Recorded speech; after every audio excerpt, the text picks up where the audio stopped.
Mən özümə borc bilirəm ki, mən Ulu Öndər Heydər Əliyevin partiyasının üzvüyəm 93-cü ildə. Mən Heydər Əliyev qurduğu dövlətlə fəxr edirəm, qürur duyuram. Əgər Heydər Əliyevin adı ilə 54 namizədin içində birinci yerə səs yığıramsa, 30 namizədin içində birinci yerə səs yığıramsa, Heydər Əliyevin adı ilə, qurduğu dövlətin adı ilə, Yeni Azərbaycan Partiyasının adı ilə, niyə bu məmurlar o səsi boykot edir?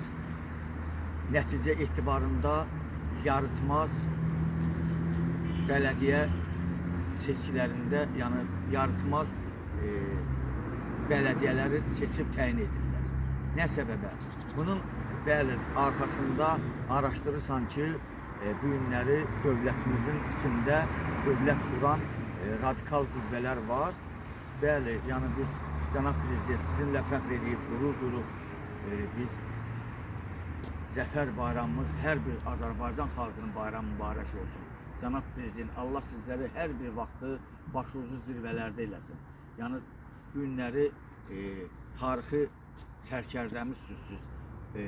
Şah İsmail Xətai, Nadir Şah, İlham Əliyev cənabları. Bəs bu günləri sərkərdəsiz Cənab Prezident. Biz sizinlə qürur duyuruq. Xalqın qürurun sındırmaq mümkün deyil. Yəni bizim həmişə ümidimiz Heydər Əliyevədir, dövlətədir, dövlətçiliyimizədir.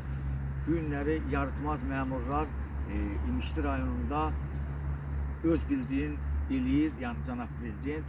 Bu da yol verilməzdir. Xalqa zülüm eləmək olmaz. Yəni xalq Heydər babamla qurduğu dövlətlə nəfəs alır. Xalq Cənab Prezident sizinlə nəfəs alır. Bizim qürurumuzu mən deyərdim ki, İmişli rayonunun icra başçısı Elçin Rzayev qürurumuzu sındırır. Təbii ki, bu da yol verilməzdir. Haqq var, ədalət var. Yəni haqsızlıq, ədalətsizlik eləmək olmaz kimlərəsə. Yəni hər birimizin evladı var, balalarımız var, nəvələrimiz var. Yəni bizim də bitkə iş yerimiz olmalı ki, çörəyimizi qazanaq.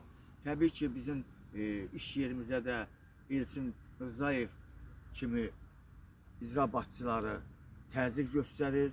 5 ildir mən bir dənə iş ala bilmirəm. 5 yoxu da elə 10 ildir. Yəni bu məmurlar bir mənalı olaraq dövləti gözdən salır, xalqa zülüm eləyir. Bunların arxasında hansı qüvvələrdir? Mən yəni çox şükür Allaha ki, bu günləri ortaya çıxır.